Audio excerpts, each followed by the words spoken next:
Shalom, shalom, shalom. Nous sommes dans la joie d'être là et surtout d'être à votre service.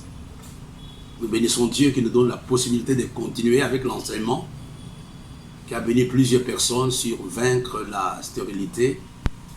Et nous avons eu les échos par rapport à la prière que nous avons pu faire ensemble par rapport au nouveau mois, le mois de novembre. Que Dieu vous bénisse. Que Dieu bénisse toutes les personnes qui nous ont appelés. Que Dieu bénisse toutes les personnes qui nous écrivent. Que Dieu bénisse toutes les personnes qui font des remarques. Vraiment, l'école de Bezalel, c'est votre école, c'est notre école. Et nous pouvons améliorer la qualité de ce programme si chacun d'entre nous met la main à la pâte. On a besoin d'avoir un bon équipement pour continuer cette classe. On a des bons enseignements. Rien que l'école de Bezalel, nous avons déjà produit à peu près 140 émissions. 140 émissions depuis le mois d'août de l'année 2020. Donc nous sommes à 140 et nos émissions passent dans une radio. Mais la radio nous a fait la remarque qu'il y a beaucoup de bruit et la qualité de l'enregistrement est plus ou moins médiocre. Donc et je voudrais lancer un appel solennel à chacun d'entre vous. À vous qui me suivez, quel que soit l'endroit où vous êtes, vous pouvez me contacter. Vous pouvez contacter le technicien pour nous aider à avoir un bon équipement pour faire de bonnes émissions. Ça sera aussi une façon de vaincre la stérilité dans votre vie quand on va émettre avec vos instruments, avec vos instruments, la caméra, il y a plein de choses que nous pouvons avoir de votre part. Je vous en supplie, je lance un appel à chacun de vous de nous aider à améliorer la qualité de nos émissions. Il y a des gens qui nous font des remarques, l'image est trop blanche, l'image, c'est vrai, nous avons un équipement rudimentaire. Mais si vous nous aimez, si vous aimez ce que nous sommes en train de faire, vous pouvez nous aider et nous pouvons avoir de bonnes émissions. Vous pouvez investir dans l'achat d'un ordinateur, donc pour pouvoir améliorer le son. On a besoin de caméras. Il y a plein de choses. Vous pouvez aider vraiment l'évêque Maui, vous pouvez aider les rochers, vous pouvez aider les corps de Christ pour que nous puissions nous améliorer dans la présentation de ce programme. Je vous dis, nous avons déjà 140 émissions, 140 fichiers qui sont prêts que nous avons donnés à une radio locale. Notre Père, nous voulons te bénir ce matin. Nous voulons te dire grandement merci pour tout ce que tu fais pour chacun d'entre nous. Nous voulons te dire merci parce que nous sommes en vie. Nous voulons te dire merci parce que beaucoup de gens vont être bénis ce matin. Nous voulons te dire merci parce que le jour qui nous reste, pour que cette année s'achève, quelqu'un aura un témoignage. Je vais te bénir mon Père. Je vais te glorifier pour tout ce que tu fais, pour tout ce que tu as déjà fait, et pour tout ce que tu feras pour mon frère et pour ma soeur, dont nous avons ainsi prié. Amen. Lors de la dernière classe, j'avais parlé de vaincre la stérilité, et nous avons même vu que c'était les mots d'ordre du mois de novembre. On avait donné quelques textes. J'aimerais revenir sur le texte de Ésaïe, chapitre 54, à partir du verset 1 jusqu'au verset 4. « Réjouis-toi, stérile, pas qu'il n'enfante plus. Fais éclater ton allégresse et ta joie, toi qui n'as plus de douleur. Car les fils de la délaissée seront plus nombreux que le fils de celle que mariée, dit l'Éternel. Élargis l'espace de ta tente, qu'on déploie les couvertures de ta demeure.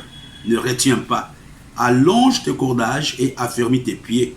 Car tu te répandras à droite et à gauche, ta postérité envahira des nations et le peuple de villes désertes. Ne crains pas, car tu ne seras pas confondu. Ne rougis pas, car tu ne seras pas déshonoré, mais tu oublieras la honte de ta jeunesse et tu ne te souviendras plus de l'opprobre de ton veuvage. Là, c'était le premier texte que nous avons vu il y a quelques jours. Il y a un autre texte dans le livre de Exode, au chapitre 23. On va lire deux versets, à partir du verset 25. « Vous servirez l'Éternel votre Dieu, et il bénira votre pain et vos eaux. J'éloignerai la maladie du milieu de toi. Il n'y aura pas dans ton pays ni femme qui avorte, ni femme stérile. Je remplirai le nombre de tes jours. » C'était les deux versets que nous avons exploités lors de la dernière classe. Si vous pouvez vous rappeler, j'avais dit quelque chose de très important. Quand on regarde aux intentions originelles de Dieu, lorsqu'il avait fait toute la terre, lorsqu'il avait contacté la première alliance avec Adam dans le jardin d'Éden, vous allez clairement voir que Dieu n'avait pas laissé une place à la stérilité. Il n'avait pas laissé une place à la stagnation. Il n'avait pas laissé une place au manque.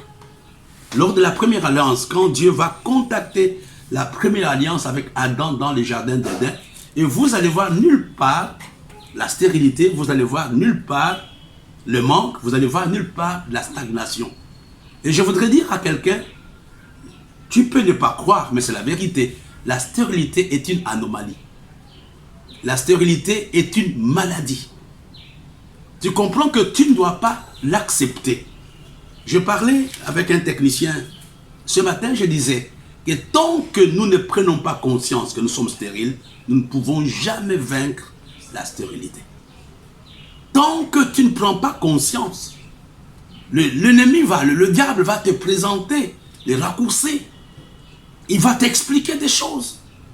Mais il faut que toi-même, d'abord, comme les habitants de la ville de Jéricho, qui avaient appelé Élisée en disant, le séjour est bon, mais les eaux sont stériles. Il y a la mort dans ces eaux. Je voudrais ce matin, l'objectif de cet enseignement n'est pas simplement de vous donner un certain nombre d'informations, mais c'est surtout aussi nous amener à prendre conscience que nous sommes stériles, si vous l'êtes bien sûr, parce qu'on peut être stérile d'une façon physique, d'une façon, comme je l'ai dit, sur le plan physique, on peut être stérile, sur le plan spirituel, on peut être stérile, sur le plan financier, on peut être stérile, sur le plan professionnel, on peut être stérile, même sur le plan social. Revenons au texte de Genèse chapitre 1, verset 27 au verset 28. La Bible nous dit, Dieu créa l'homme à son image, il le créa à l'image de Dieu. Il créa l'homme et la femme, et Dieu le bénit, et Dieu leur dit, soyez féconds, multipliez d'eux, remplissez la terre et l'assujettissez, dominez sur le poisson de la mer, sur les oiseaux du ciel et sur tout animal qui se meut sur la terre. Voilà. Donc ici, dans cette alliance, dans ces paroles que Dieu va donner à Adam, nous voyons que la pensée de Dieu, Dieu voulait vraiment notre productivité. Dieu voulait que l'homme soit productif. Dieu voulait que l'homme soit fécond. Dieu voulait que l'homme puisse se multiplier. C'est notre droit. C'est vraiment une bénédiction pour chacun d'entre nous. Ça doit être une aspiration du Seigneur. Je ne vais pas rester dans la même chose. Je dois vaincre la stérilité durant le mois de novembre. Il y a quelque chose que la Bible nous dit ici. Multipliez, dit soyez féconds, multipliez et remplissez la terre. Donc voilà, Dieu a donné la possibilité, Dieu nous donne la possibilité d'avoir des grossesses de bonnes choses. Dieu veut que durant le mois de novembre, que chacun accouche quelque chose qu'il n'a jamais pu avoir. C'est vrai, les 10 premiers mois, les choses n'ont peut-être pas marché. Au niveau ministériel, au niveau familial, est-ce que tu peux t'arrêter aujourd'hui, dire à Dieu, Seigneur, s'il te plaît, ne me laisse pas comme ça. Je veux enfanter quelque chose. Je vais te dire que nous ne sommes pas respectés à cause de nos positions. Nous ne sommes pas respectés à cause de notre beauté. Nous sommes respectés à cause de ce que nous produisons. Un don, un talent est respecté si ces dons et ces talents bénissent les gens.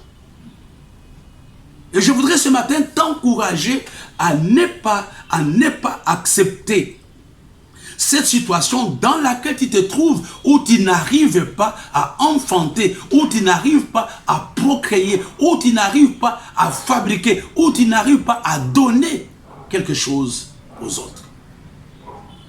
Ça doit être ta préoccupation majeure. Même en étant dans l'église, quelle que soit la position que tu as, chrétien, diacre, tout ça ce sont des titres, pasteur, bishop, tout ça sont des titres. Mais la question la plus importante, c'est de te poser la question, est-ce que ma présence bénit quelqu'un? Qu'est-ce que je peux laisser un jour quand je quitterai cette terre? Rappelez-vous avec l'histoire de Tabitha, de Dorcas. Ce sont les choses qu'elle produisait qui ont amené les gens à dire à Pierre, elle faisait beaucoup de bien. Elle n'était pas stérile. Rappelez-vous avec la Samaritaine. Rappelez-vous avec la Samaritaine. Quand Quand Jésus était venu à la rencontre de la Samaritaine va dire quelque chose à Jésus. Es-tu plus grand que notre père Jacob qui nous a laissé ses puits? Dieu t'appelle à laisser un puits. Ça peut être un sujet de prédication. Dieu t'appelle à laisser un puits. Es-tu plus grand que notre père Jacob qui nous a laissé ses puits? Tu peux faire des choses. Qu'est-ce que tu as déjà laissé à ton église? Qu'est-ce que tu as laissé à ta famille? Qu'est-ce que tu vas léguer aujourd'hui si Dieu t'a appelé, si Dieu te demande de quitter cette terre? Dans le livre d'Exode chapitre 23, la Bible nous dit clairement, vous servirez l'Éternel votre Dieu. Il bénira votre pain et votre eau. J'éloignerai la maladie du milieu de toi. Il n'y aura dans ton pays ni femme qui avorte, ni femme stérile. Je te donnerai. La stérilité est une maladie. Donc, comme c'est une maladie, on peut la vaincre, on peut la soigner. Et j'aimerais ce matin, vraiment, moi, je suis révolutionné. Je suis un peu bouleversé, bousculé dans mon âme. Seigneur, je dois faire quelque chose pour que je quitte cette situation. Ta vie doit servir à quelque chose. Et tu comprends que Dieu ne t'a pas créé pour te créer.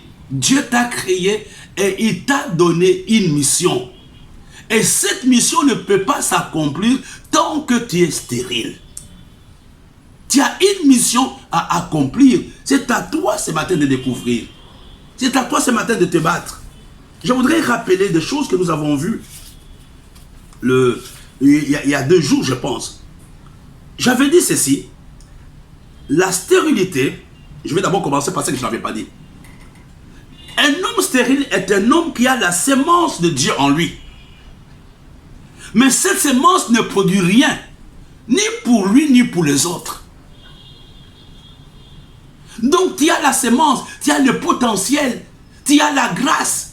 Mais cette sémence ne produit rien, ni pour toi, ni pour les autres. Je vais te donner un exemple. Tu as passé 10 ans à l'université comme médecin. Tu as un diplôme. Tu rentres chez toi, à Tchang, à Bafoussam, à Douala, et tu prends ton diplôme, tu mets dans ta chambre. Tu ne travailles pas, tu passes tout ton temps. Est-ce que, même si tu dis que non, je suis médecin, les gens ne vont pas croire. Parce que tu ne fais rien avec les diplômes pour lesquels tes parents ont souffert. C'est la même chose. Il y a des choses que Dieu a mis en toi, que Dieu a mis en moi. Nous devons valoriser ces choses. Le niveau le plus élevé de la bénédiction, c'est quand ma bénédiction commence à bénir les autres. Ton don doit bénir quelqu'un. Ton talent doit bénir quelqu'un. Ton argent doit bénir quelqu'un. Si tu as l'argent et que cet argent ne sert à rien, à part aller boire, à part te coiffer, tu es stérile. Alors, j'aimerais reprendre quelques points, parce que c'est important. J'aimerais reprendre quelques points pour que tu comprennes que c'est un message grave, un message d'interpellation. Nous avons vu qu'une personne qui est stérile, c'est une personne qui ne produit rien, qui ne rapporte rien, malgré les efforts, les aptitudes et les potentialités. Tu fais beaucoup d'efforts, mais ces efforts n'aboutissent pas. Ça ne produit rien, tu es stérile. Est-ce que les femmes stériles n'ont pas de rapports avec leurs maris? Si, elles ont des rapports. Peut-être pas tous les jours, mais elles ont des rapports intimes. Mais ces rapports-là n'aboutissent pas à quelque chose. J'aimerais parler à quelqu'un qui ne conçoit pas sur le plan physique, sur le plan matériel, que Dieu se souvient de toi, comme il s'était souvenu d'Anne. La deuxième chose, la stérilité, c'est le dur labeur sans profit. Tu te lèves le matin, tu transpires, tu fais 15 km, tu pars au travail et on ne te paye pas au travail. Ou même ce qu'on te donne ne peut même pas t'aider de payer un seul repas de tes enfants. C'est un travail stérile. C'est le moment de tendre tes mains vers le Seigneur. Dis Seigneur, bénis les produits de mes mains. C'est quoi la stérilité? Je l'ai expliqué. C'est faire couler la sueur sans manger. Et nos gouvernements nous ont fait des hommes stériles et des femmes stériles. On nous fait travailler. On va à l'université, on a des gros diplômes, mais on est au chômage. C'est transpirer. Et pourtant, la Bible nous dit que tu mangeras à la sueur de ton front. Mais aujourd'hui, les diables violent cette loi. Mais tu transpires et tu n'arrives pas à manger. C'est une violation. Tu n'arrives pas à manger. La stérilité, c'est s'aimer sans récolter. Tu sèmes. On te dira qu'à Bafoussam, la terre est fertile. On te dira, oh, à Douala, c'est très facile, mais tu viens, tu travailles, tu sèmes, mais tu ne récoltes pas. Ces messages s'adressent à toi. Ces messages s'adressent à moi-même. À quoi bon de mettre au monde des enfants si ces enfants ne peuvent pas s'occuper de nous? Et tu es différent de quelqu'un qui n'a pas accouché. Tu as 10 enfants qui ne connaissent même pas ton nom. Tu as 10 enfants qui t'ont oublié. Tu n'es pas différent de celui, de la personne qui n'a aucun enfant. Tu pars au travail où ton patron ne te paye pas pendant 10 mois.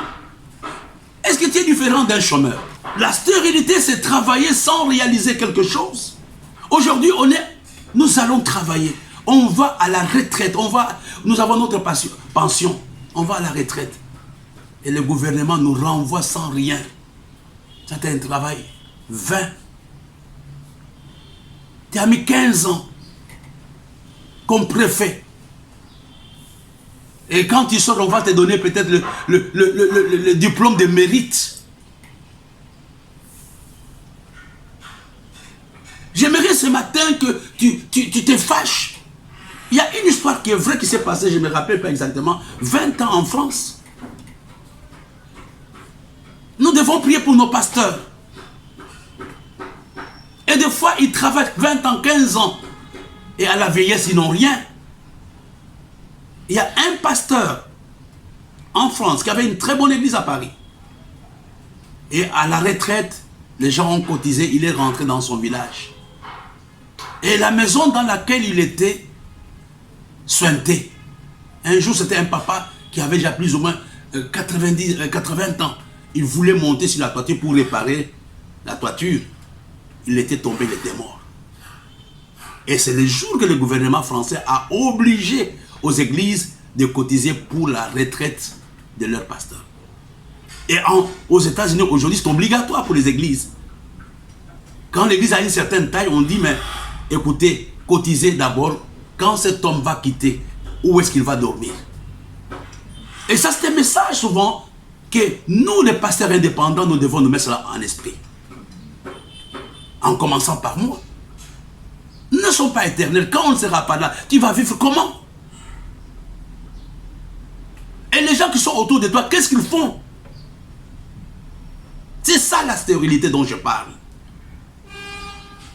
La stérilité, c'est voir sans avoir. Tu vois les choses passer à côté de toi.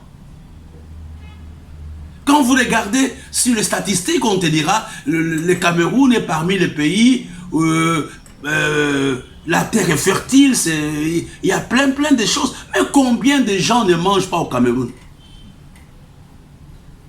Il y a quelques jours, une dame m'a appelé de Kousséry. Elle était partie pour faire le commerce. Elle m'a dit, mais papa, ici les gens ne mangent, on ne cuisine pas. J'ai dit, mais pourquoi? Il a dit, parce qu'ils n'ont pas à manger.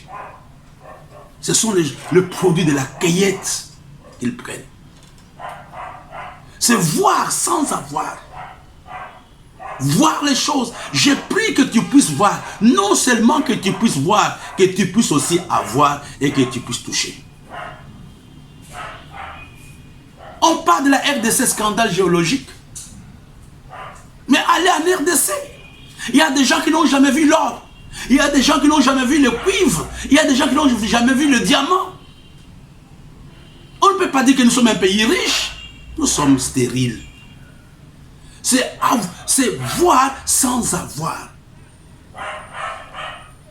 Je peux même ajouter, c'est avoir sans jouir de cela. Tu as le ministère, mais tu jouis de ces ministères. C'est un titre. La stérilité, c'est investir sans bénéfice. Tout ce que tu donnes disparaît. Partage cette vidéo, je te dis. Ça peut aider ton frère, ça peut aider ta soeur, ça peut t'aider toi-même. Tu investis, tu envoies l'argent. Mais sans bénéfice. Tu es en France, tu es à Lyon, je ne sais pas où tu es envoyé au Cameroun pour qu'on puisse faire les affaires pour toi. Mais quand tu rentres, tes parents te disent que non, l'argent là que tu avais envoyé, on avait fait les obsèques avec, il n'y a rien eu. Et ça va t'aider à comprendre. La stérilité, c'est mener une vie désertique et non rentable.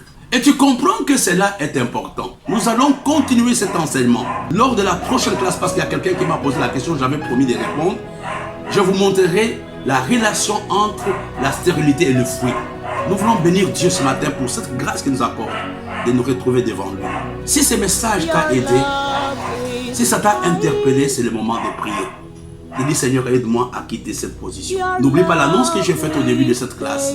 Aide-nous à améliorer la qualité de nos programmes. Tout ça, ça peut t'aider. Nous le faisons d'une façon vraiment artisanale, mais aide-nous à ce que nous soyons professionnels. Que Dieu vous bénisse.